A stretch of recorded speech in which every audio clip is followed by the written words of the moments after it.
Bonjour à toutes et à tous. Donc, je suis Olivier Colmar. Je suis dans le groupe Renault depuis 1990 et je suis en charge à l'ingénierie de la simulation et du PLM.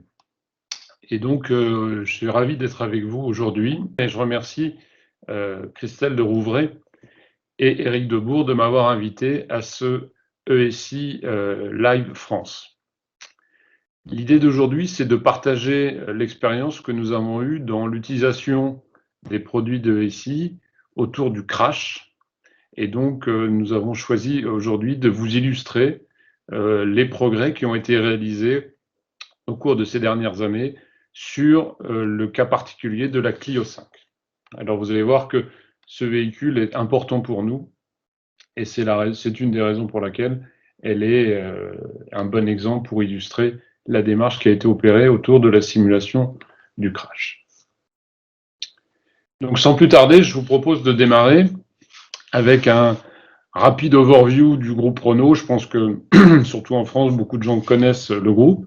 Et donc, vous savez que depuis le début de cette année, nous avons relancé 4 marques avec 4 propositions de valeurs différentes. La première, c'est la marque Renault, qui signifie pour nous la modernité, je dirais l'innovation, et de plus en plus, nous allons proposer dans la gamme une électrification de l'ensemble de nos modèles. La deuxième marque, vous la connaissez, c'est Dacia, la marque qui propose des véhicules robustes et surtout des véhicules abordables, complétés par la marque aussi Lada en Russie, que certains d'entre vous connaissent aussi, j'imagine. La troisième, c'est Alpine. Pour nous, c'est une marque importante, puisque c'est elle qui va symboliser les véhicules de sport exclusifs et innovants, et aussi de plus en plus électrifiés, pour ne pas dire électriques. Et puis pour terminer, une nouvelle marque, la marque Mobilize. L'idée est de pouvoir, à travers cette marque, proposer et développer de nouveaux services liés aux nouvelles mobilités et aux énergies du futur. Donc voilà, en gros, comment s'articulent les 4 marques et 4 propositions de valeur du groupe. Si maintenant on revient au sujet de notre présentation, Clio. Clio, pour nous, c'est un véhicule évidemment très très important, parce que vous le savez, c'est un véhicule sur lequel, depuis longtemps, nous sommes premiers sur ce segment des BH. Nous en avons vendu 16 millions, et puis presque 400 000 en 2019. On sait que l'année 2020 a été beaucoup plus difficile du fait de la crise du Covid, puisqu'on n'en a vendu que 270 000. Alors, c'est important la Clio, parce que c'est un véhicule iconique pour Renault, mais c'est aussi le premier véhicule d'une nouvelle plateforme qu'on appelle la plateforme CMFB, qui est une plateforme Alliance. Et donc, cette plateforme est au service de Renault, de Nissan et de Mitsubishi. Et en fait, Renault a eu la chance d'être le premier à développer sur cette plateforme. Et donc, c'est nous qui avons mis au point cette plateforme pour Nissan et Mitsubishi, avec la Clio, dont on va beaucoup parler aujourd'hui, mais aussi le Capture, que vous connaissez, et puis déjà dans la rue aussi, le Juke, et puis d'autres véhicules vont compléter l'utilisation de cette plateforme de l'Alliance. La Clio est importante puisque c'était un de nos véhicules, un de nos premiers véhicules hybrides. Mais comme vous le savez, Renault a depuis de longue date poussé l'électrification des véhicules avec tout d'abord une gamme 100% électrique à travers la Zoé et la Twingo. Sur la partie véhicule utilitaire, le Kangoo, le Master, ou des véhicules un peu plus originaux comme le Twizy. Depuis l'an dernier, nous proposons aussi une gamme de véhicules hybrides avec le système e-tech. Et vous voyez qu'en 2021, nous allons avoir beaucoup de nouveautés autour de ce e-tech, avec l'arrivée de véhicules comme Arcana, comme le Capture ou la Mégane, qui vont compléter leur dispositif hybride. Et puis bientôt, au printemps, nous allons avoir la nouvelle Dacia Spring qui va amener un premier véhicule électrique très abordable pour le grand public. Et donc le véhicule dont on parle, la Clio, elle a évidemment une version HEV, et donc évidemment ceci est rentré en ligne de compte dans le développement de la plateforme. Ce que je vous propose aujourd'hui, c'est d'avoir finalement ce retour d'expérience de ce véhicule qui a bien démarré et pour lequel nous sommes très fiers, puisqu'il incarne toutes les valeurs de la marque. Tout d'abord, parlons simulation. Alors, nous avons une stratégie autour de la simulation qui est décomposée en 3 étapes principales qui se continuent dans le temps. La première étape sur laquelle la Clio a été le premier véhicule à en bénéficier, ça a été l'étape de l'amélioration de notre simulation 3D. Là, l'idée, c'est de pouvoir utiliser tout le potentiel de la simulation, et vous allez voir comment on a fait, pour pouvoir avoir des boucles numériques les plus efficaces possibles et réduire de façon drastique le nombre de supports d'essai que nous sommes amenés à réaliser à la fin pour valider nos véhicules. La deuxième phase de l'accélération digitale concerne tout ce qui va tourner autour du 0D, 1D. Et là, nous avons développé énormément de modèles, des outils de simulation, et nous avons réussi à combiner du virtuel et du réel à travers du virtual testing, à travers des drive-in simulateurs ou des systèmes d'immersion de type réalité virtuelle comme les Kev ou autres systèmes immersifs à base de casque. Et puis c'est dans cette étape-là aussi que nous avons beaucoup poussé sur le modèle based design. Et puis nous sommes en train de travailler depuis quelques temps sur le step 3. Et là, l'idée, c'est d'utiliser au maximum tout le potentiel qu'amènent les nouvelles technologies d'intelligence artificielle ou de data science pour pouvoir, je dirais, mieux gérer le volume monstrueux de data que nous sommes amenés à générer à travers nos simulations et nos roulages. Et l'idée est de pouvoir modéliser les systèmes de systèmes et de pouvoir réaliser finalement le digital twin de nos véhicules. L'idée étant de ne pas simuler uniquement le véhicule, mais bien le véhicule dans son environnement, qui communique avec l'infrastructure, qui communique avec son utilisateur ou qui communique tout simplement avec d'autres véhicules. Évidemment, nous portons un soin particulier avec ces nouvelles méthodes à développer les véhicules plus ou moins autonomes que nous sommes amenés à produire avec les ADAS de plus en plus présents dans nos propres véhicules. Donc là, aujourd'hui, nous allons nous focuser sur les progrès que nous avons réalisés sur le 3D. Et ce retour d'expérience n'est pas que de la technologie, c'est aussi bien évidemment un gros travail qui a été fait autour des compétences, autour des talents de nos équipes. Nous avons changé nos processus et nous avons aussi, et ce sera l'opportunité d'en parler, fait beaucoup évoluer nos outils.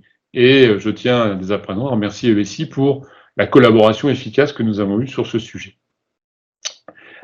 L'idée, c'est tout simplement le fait que nous allons essayer, pendant les phases de développement digital, de robustifier au maximum le design, de façon à pouvoir lancer, pendant la phase d'industrialisation, des prototypes en quantité le plus faible possible, mais surtout qui vont nous permettre d'obtenir des résultats, j'aurais tendance à dire, first time right. L'idée étant de tout avoir prévu dans les phases digitales et de simplement valider et vérifier qu'au moment de l'homologation et de la validation, tout se passe bien. Ça, c'est très important pour nous, puisque dans le passé, nous étions obligés de refaire un certain nombre d'essais qui n'avaient pas été bons, et donc on était en mode plutôt essai-erreur, jusqu'à converger vers un véhicule qui soit homologable. Là, l'idée, c'est vraiment d'utiliser au maximum le digital pour être bon du premier coup. Je vais zoomer maintenant sur cette boucle numérique que vous voyez qui est répétée plusieurs fois. Alors ça commence par quoi? Ça commence d'abord par un gros travail sur la qualité des inputs. Trop longtemps, on a fait de la simulation sans être certain de ce qui était à simuler et qu'est-ce qu'on simulait. Et là, l'idée, c'est vraiment de travailler sur la design référence, qu'est-ce qu'on veut simuler, et finalement, quels sont les prototypes numériques que nous voulons tester dans la boucle de simulation concernée.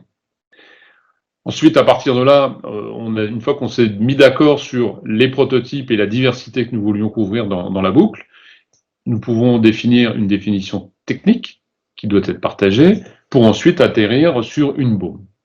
Une fois qu'on a la baume, évidemment, nous allons collecter les différentes numérisations et à partir de ça, nous sommes en mesure de construire une maquette numérique. Et donc, il y a une étape très très importante qui est un jalon dans cette boucle qu'on appelle la BDILOT, qui vise à vérifier que tous les éléments du véhicule sont bien présents au bon niveau de qualité et d'exhaustivité. Et donc, nous avons des réunions de validation de cette maquette numérique. Une fois que le go est donné par le projet, on peut passer ensuite à la phase de model factory.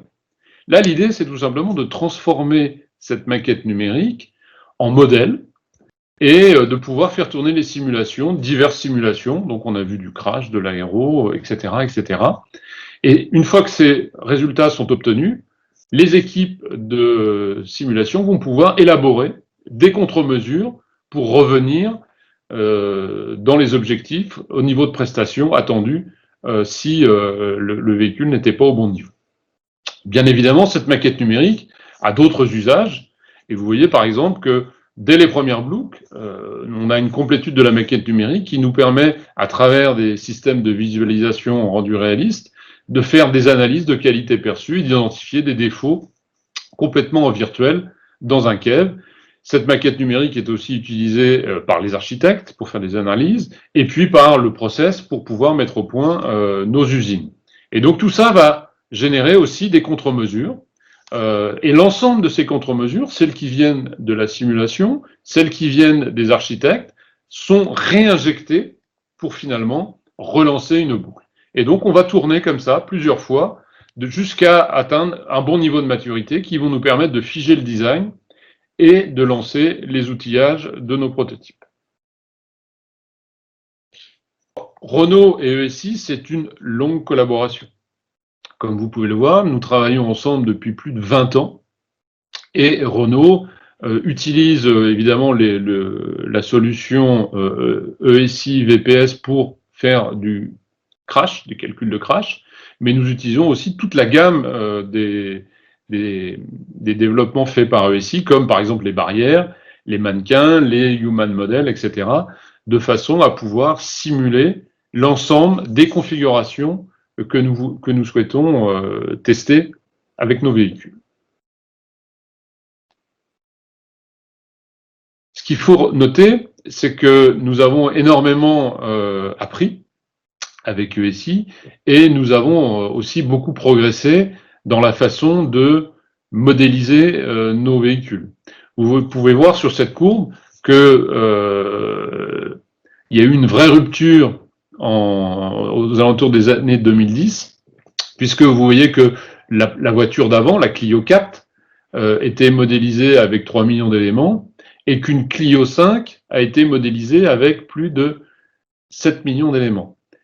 Il est clair que les véhicules actuels, ceux qui ont suivi la Clio 5, sont au-delà de 10 millions d'éléments, et donc vous voyez que toute cette précision va nous générer évidemment de plus en plus de calculs et un usage de plus en plus fort de la solution PAM-Crash.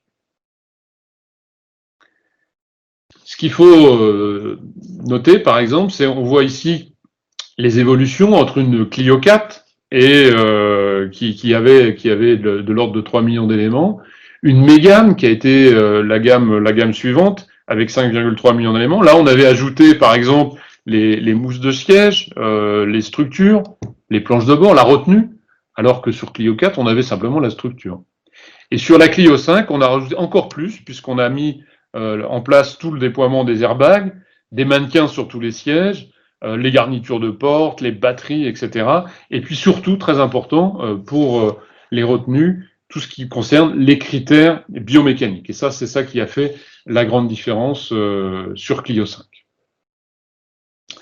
Si on regarde en termes de précision, vous voyez que entre une Mégane et une Clio, sur la structure, on a progressé d'une 50aine de points sur les différents types de chocs. Par contre, sur la partie retenue, nous avons augmenté de plus de 200 points Tout simplement parce que nous avons utilisé, je dirais, et mis en œuvre tous les critères biomécaniques pour pouvoir évaluer notre voiture, notre Clio 5, par rapport à la tenue des critères Euro NCAP.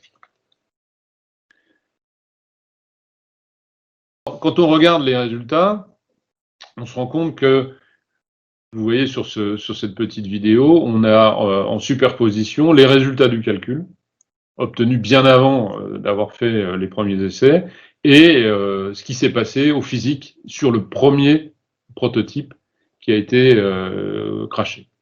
Eh bien, on peut s'apercevoir que nous avons une corrélation qui est très très importante et que tout ce qui avait été imaginé en termes de cinématique et testé en simulation s'est reproduit de la même façon. Donc, c'est pas simplement à l'arrivée on obtient la même chose, c'est aussi le déroulé du crash qui est exactement celui que nous avions prédit. On peut voir par exemple ici des exemples. Sur la partie de droite, vous avez la vision telle que le calcul l'avait prévu, dans les phases amont au digital, et puis vous avez le résultat sur le prototype physique, et vous apercevez que les déformations sont très très similaires. Rien qu'à l'œil, il y a aucun doute sur le sujet. Là, c'est un deuxième exemple, c'est l'exemple d'un choc latéral, un choc poteau, et vous voyez à nouveau à droite ce que les outils de simulation nous avaient prédit, et à gauche ce qui s'est réellement passé avec le crash du premier prototype physique. Donc très très similaire à nouveau, et donc une excellente prédictibilité des résultats obtenus. En conclusion, quelques points importants.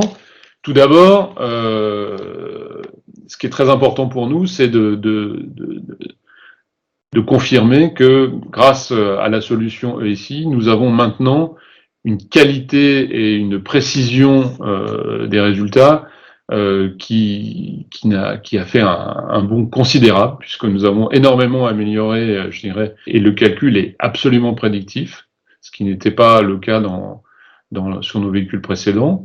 Et puis, ce qui est important aussi de remarquer, c'est que non seulement nous avons amélioré la prédictibilité de nos résultats, mais nous avons aussi couvert beaucoup plus de configurations de crash, puisque vous voyez que si on compare une Clio 4 et une Clio 5, on a quasiment doublé le nombre de tests à réaliser en crash, et nous avons une couverture qui a énormément progressé, puisqu'on est passé de 54% à 83%.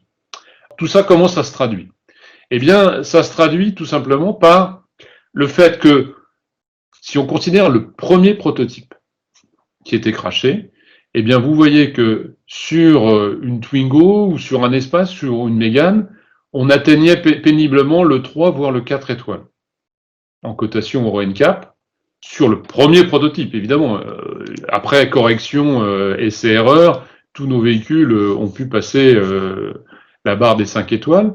Mais là, la différence sur la Clio 5, c'est que la première voiture qui a été crashée a directement atteint le niveau 5 étoiles. Et ça, c'est une performance que nous n'avions pas atteint jusqu'à présent. Et la bonne nouvelle, c'est que c'est une performance que nous avons répétée sur les modèles qui ont suivi. Ça se traduit évidemment par une note à la fin Euro NCAP, et vous savez que la Clio est une des rares de sa catégorie à avoir les 5 étoiles Euro NCAP. Et vous pouvez voir par rapport au projet précédent, donc on est remonté à l'Espace, le Kadjar, le Talisman, la Mégane ou le Scénic, eh bien vous voyez que nous avons été obligés sur ces voitures précédentes de refaire des prototypes additionnels pour recommencer des essais de crash, alors que sur Clio 5, et j'aurais pu dire la même chose sur le Capture, aucun prototype supplémentaire n'a été nécessaire, tout a été bon du premier coup, et ça c'est une réelle performance qui évidemment a un intérêt pour nous très fort, puisque ça veut dire très peu de modifs ou pas de modifs après le lancement des outillages, donc énormément d'économies sur nos frais de développement, et puis tout simplement une économie, puisque on avait beaucoup moins de prototypes à faire et beaucoup moins d'essais à réaliser. Et comme vous le savez, en général, ces essais de dernière minute qui sont refaits sont toujours très pénibles dans les plannings de développement de nos véhicules. En termes je dirais, de logique qui a été respectée pour atteindre ce résultat, en fait, ce qu'on a voulu, c'est plus de résultats à l'heure et surtout au bon niveau de qualité. C'est comme ça, je pense, qu'on peut expliquer les résultats que nous avons obtenus. Tout d'abord, on a beaucoup travaillé sur la qualité des données, c'est-à-dire il était important d'avoir une maquette numérique la plus exhaustive possible et qui corresponde exactement au prototype numérique que nous voulions tester. Ça, c'est la première condition, la qualité des données. La deuxième condition, c'est le lead time. Effectivement, vous avez noté que nous avons un système de boucle. Il est absolument nécessaire de pouvoir fournir les résultats de calcul avant de lancer la boucle suivante. Dans le passé, c'était très difficile et nous mettions 12 semaines entre la maquette numérique validée et l'obtention des premiers résultats. Nous avons réduit ce lead time à 5 semaines et ça nous a permis ainsi d'intégrer les résultats de calcul et les corrections amenées au cours de ces simulations, avec ces simulations, d'amener ces corrections dans la boucle suivante. Et donc ça, c'est la troisième chose très importante. Il faut effectivement pouvoir avoir des outils d'aide à la décision. Et pour ça, nous avons énormément investi dans notre puissance de calcul et évidemment dans les logiciels pour pouvoir obtenir très rapidement des contre-mesures et revérifier avant de relancer une boucle de design suivante que les contre-mesures réglaient bien le problème. Et puis pour terminer, nous avons bien évidemment investi sur les outils, sur les processus, tels que je viens de vous l'expliquer, et puis sur les compétences de nos collaborateurs pour pouvoir réaliser tous ces progrès. Le résultat s'est pas fait attendre. Comme vous le savez, la Clio 5 a été plébiscitée au moment de sa sortie et elle reste toujours la première voiture de son segment. Nous avons des nouveaux challenges et nous comptons bien évidemment sur le groupe ESI pour nous supporter. Je vais prendre un exemple que beaucoup d'entre vous connaissent, j'imagine. Donc vous savez que dans la prochaine cotation Euro NCAP, nous aurons à faire face à un nouveau type de crash, le farside. C'est un impact latéral du côté opposé du conducteur, où en fait l'ambition c'est d'éviter que les deux occupants ne s'entrechoquent. Et donc il faut éviter les liaisons. Et donc beaucoup de travail sur les critères biomécaniques sur les deux occupants avant. Nous en sommes à la phase de mise au point et vous voyez qu'on commence aujourd'hui à avoir une excellente qualité de corrélation grâce aux travaux que nous avons faits. Et l'ambition, bien évidemment, c'est de pouvoir réduire au maximum les essais physiques dès que ces modèles seront parfaitement corrélés et de s'appuyer sur la simulation numérique pour pouvoir designer nos véhicules. Voilà un bon exemple de collaboration en cours avec ESI. Je pourrais citer d'autres exemples, par exemple autour de la problématique de l'électrification de nos véhicules. Comme vous le savez, l'électrification suppose aussi qu'en cas de choc, on puisse vérifier que les batteries, les différents composants gardent leur intégrité. Et donc, nous avons aussi des travaux sur ce genre d'évolution de nos véhicules. Merci beaucoup pour votre attention. J'espère que ce témoignage vous aura été utile. Et puis, je vous propose de passer à une séance de questions-réponses où William Bécamel, l'expert leader, ou Pascal Rémusant, le responsable des outils et méthodes de simulation numérique, pourront répondre à toutes vos questions. Merci beaucoup et bon ESI Live France.